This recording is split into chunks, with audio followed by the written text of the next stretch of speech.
Hi there, welcome to this particular episode of our kind of like monthly update on the eToro portfolio. Okay, so for those of you who are maybe first time watching this series, what I do on a month-to-month basis is at the end of the month or the beginning of the month, I'll shoot out a video like that to keep you updated on the performance that we have on eToro. And what I do on eToro for my portfolio is primarily focusing on the US equities. And of course, you have the benefit and also the advantage based on copy trading to just follow my portfolio here on eToro as well. Okay, so if you're interested, there's a link below this video here where I provide more information on how you can get started if you like to. Okay, so without further ado, I'm gonna dive into today's content, okay, to keep you guys updated on performance and to share with you a little bit insight into what I'm looking out for in terms of the equities market. Okay, so over here, first up, I think I'll show you the stats, right, the performance of our portfolio as of end of October. Okay, so you can see October was a pretty solid month for us. Okay, September was down, but October kind of like quickly recovered the loss. And we are able to beat the 10% for the year so far. Okay, so October month was up by 4.48%. You can see over here, and that brings us, of course, with a little bit of a November performance, that brings us our year-to-date performance to 13.07. Okay, and to me, right, if I'm able to achieve an average of like 10 to 15% on a year-on-year basis with a relatively low risk, low volatility in terms of my portfolio, that will be something that to me, I'm satisfied. Okay, of course, sometimes you might realize that especially for this year, right, the S&P actually is performing a little bit better than my portfolio over here. Okay, but again, I'm not competing directly with just the returns. But over here, to me, volatility and risk is also very significant. Okay, because I would like to have a portfolio where the downside is very well managed. Okay, so for the past, I would say 1 year, okay, I'm able to keep this below 10%, which is something that I'm also very satisfied. Okay, which an average score of 4 for the past 7 days. If you take a look at it from October, the max risk here is also 4, right? So anything below 5 to me is what I aim to achieve for this particular portfolio, right? So far so good in this year.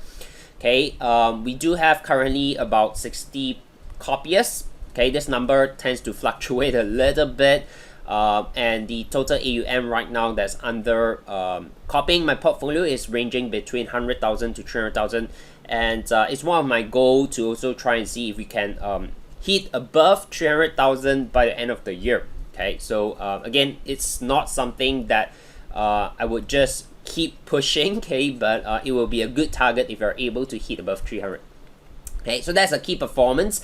Let's take a look at the portfolio as to some of the individual trades and what are the main ones that's kind of like pulling our portfolio to the upside. Okay, so over here you can see mRNA, we have been holding it. In fact, some of these trades like mRNA, TAM, NVIDIA, we have been holding it for some time. Okay, and you can see these are the top 3, I would say. That's kind of pulling our entire portfolio up as well. Of course, we do have like TER, SIG, ALB as well. Okay, so overall, I think general market has been bullish. Okay, and that is also reflective in terms of our portfolio over here. Okay, some of these are momentum trades, so like mRNA, TAM, NVIDIA, DXCM, Dexcom.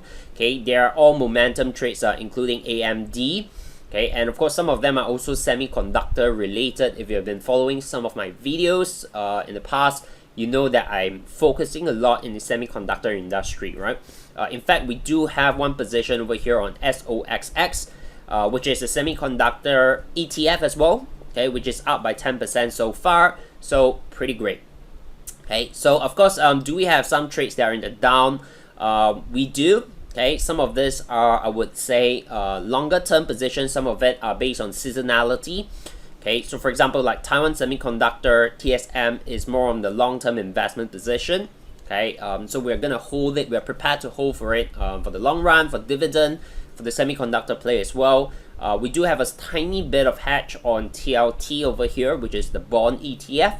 Okay, gold as well is a long-term play, but some of them are momentum, right? So when the time is up, the season is down, we're gonna exit that trade. Okay, so I mean, all this are basically transparent. Okay, if you just go onto eToro platform, you search my name, you're able to kind of look out on like my entire portfolio over here. Okay, so that's quick update on the performance. Okay, now what is the outlook going forward? First up, let me just quickly share with you the macro environment. This is a model that I use to track general equities market. Are we going to be bullish or should we be very, very careful? Okay, so this is updated as of today, which kind of tracks going into November. The overall liquidity has actually fallen a little bit. Okay, previous month was 3. Right now is 1. Okay, we are definitely going into a little bit of a neutral or even cautious environment. And I believe you guys should be aware that this week we have the FOMC. Okay, and potentially the Fed is going to announce tapering, and we'll need to see whether they're going to be a little bit more hawkish as what the market expect, or are they going to be a little bit more dovish? Okay, so that would definitely also have a short-term sentiment play on the entire financial market, right? So overall liquidity is at 1, which suggests that we might want to be a little bit cautious, but it's still not the time yet to kind of like sell off the entire equity and go back into cash position. Okay, but it just suggests that you might want to be a little bit more cautious. Not too overly aggressive in buying up things, okay, but that does not mean you want to sell it off as well. Okay, so that's what the macro model is telling us right now. Okay, so with that, if I show you a little bit on the chart side of things, okay, let's take a look at the equities market for now. Okay, S&P as a benchmark has kind of break all-time high, and looking at the daily scale from the technical analysis point of view, okay, we do have a little bit of momentum that kind of broke the top, which is around 4550. Okay, but don't expect the market to just keep going higher without doing any form of correction. Okay, seasonality wise, October tends to be a positive month, and then of course going into the end of year, you know, in December, we do have a little bit of a Christmas rally as well. So I'm not sure if November, you know, we're gonna see a little bit of a correction first, and then maybe the end of year rally that might happen. Okay, so we'll definitely need to tread along and see how the market develops for November, together with this week's FOMC. That will be crucial. Okay, so overall, I'm still generally bullish in the equities market, but I think you want to be slightly cautious, especially with the Fed potentially tapering and tightening very, very soon. Okay, now some of the, I would say, sector that perhaps you want to pay a little bit more attention, right? I've highlighted over here. So first sector here to look out for is XLE, which is your energy sector. Okay, from a technical point of view, it's suggesting that it's doing a little bit of correction, and that kind of like precedes, you know, the next move to the upside here as well, right? This is a technical pattern that suggests upside probability is a little bit higher, which means that if today you are looking for opportunities in the market, maybe going into November this month and December, you might want to pay a little bit more attention in the energy sector, stocks related to energy. Okay, the other one that we saw a very strong push to the upside is consumer discretionary. Okay, which is not surprising, right? Because if we start to see the economy opening up back again, people are able to go out and travel. Okay, naturally the demand for consumer discretionary products and services are going to be back on demand. Okay, and you can see that's actually one of the sectors that rallied the strongest in October. Okay, so going forward, the momentum is definitely there. So you might want to also consider stocks that are related to, you know, consumer discretionary sector. The other interesting one that you might want to start paying a little bit of attention to it is actually real estate. Okay, so this one here is XLRE, which is the real estate sector ETF. And what we see again is a very nice little consolidation that has been happening since June. Okay, so if you take a look from a technical point of view, of course, we have a very decent flat pattern setting up right now. And if it's able to kind of break out of this pattern, we might get that momentum to continue to the upside.